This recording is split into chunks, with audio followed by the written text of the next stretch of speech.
If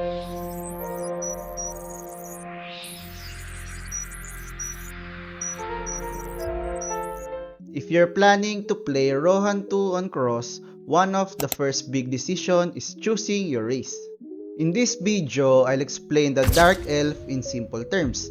I'll show you how it plays, the difference between its two class paths, and how the currency system works, especially how to earn Ruby X.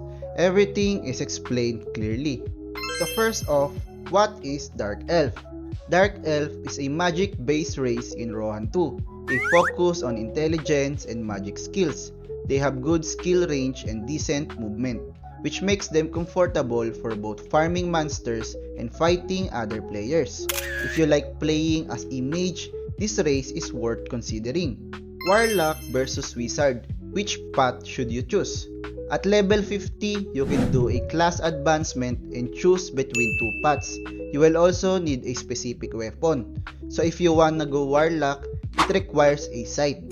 This path is better for PvP, it has debuffs, crowd control skills that can slow down or stop enemies. And if you want to go Wizard, it requires a Scepter.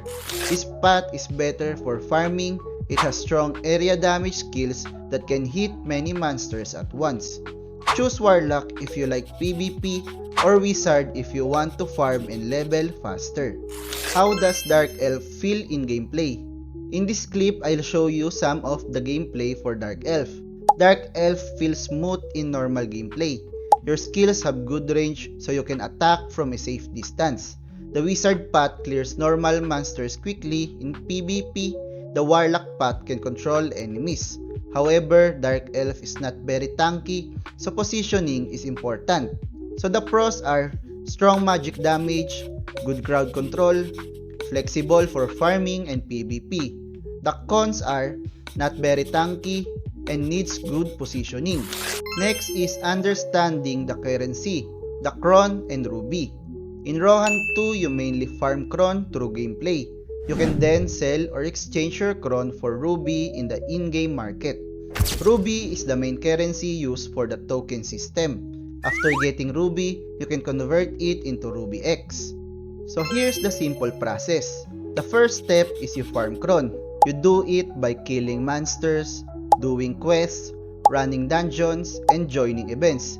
So this is what you do daily and this is what you see and grind in the game. Step 2. Convert Cron to Ruby. Open the in-game menu and choose one of two options. So first, you can either go to market and sell your items in exchange for Ruby. Second is you can go to Cron Trade, directly convert your farm Cron into Ruby. So for Cron Trade, the minimum amount required is 1 million Cron. Before trading, you can check the current average trading price by clicking Market Price Info in the lower left corner of the screen. Step 3. Convert Ruby to Ruby X. The final step is converting your Ruby into Ruby X using Cross Ramp. To access it, open the in-game menu and click Cross Ramp on the right side. This will redirect you to the Cross Ramp website. So make sure to connect the same wallet linked to your in-game email account. So once connected, use the Assemble feature to convert your Ruby into Ruby X. So Ruby X can then be traded on the DEX for Cross tokens, which is where you can realize your earnings. Tips for better Cron earnings. Prioritize daily and weekly quests. These are the easiest and most consistent way to earn Cron every day. Try to complete them first before doing anything else. Choose good farming spots. Look for areas with lots of monsters close together that respawn quickly. Higher level zones usually give better rewards once you're strong enough. Don't miss events. Events often give bigger rewards than normal grinding. Check the event tab regularly and join them whenever you can. Join an active guild.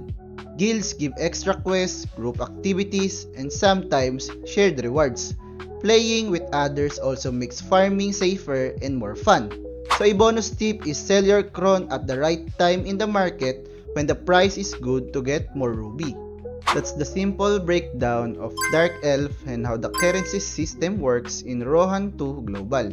If you're still choosing a race, Try Dark Elf and see if the magic playstyle fits you. Thanks for watching. If this helped, like the video and subscribe for more simple guides. See you in the next one.